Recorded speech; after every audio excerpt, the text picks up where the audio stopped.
oylar ko'p bo'lsin. Xalqimizga yaxshi kunlarda xizmat qilsa, charchamaylar. Marg'ilon o'sha vodiy san'atini bugun toji bo'lib kelgan buyuk ustozlarga chiqqanliklar.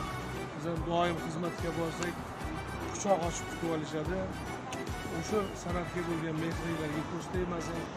Marg'ilonliklarga chin dildan, chin qalbdan alangali salom yo'llaymiz. Yaxshi kunlarda ko'rishaylik. Eng muhimi siqilmaydi.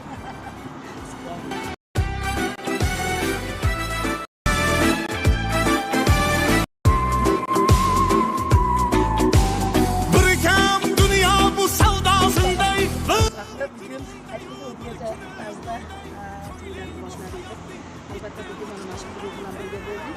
Mana Navoiyning chiroyli yangiliklardan biri chiroyli tilaklarni mana shu tilaklarga hammasiga qo'shilamiz. Bizlarlashmayamiz.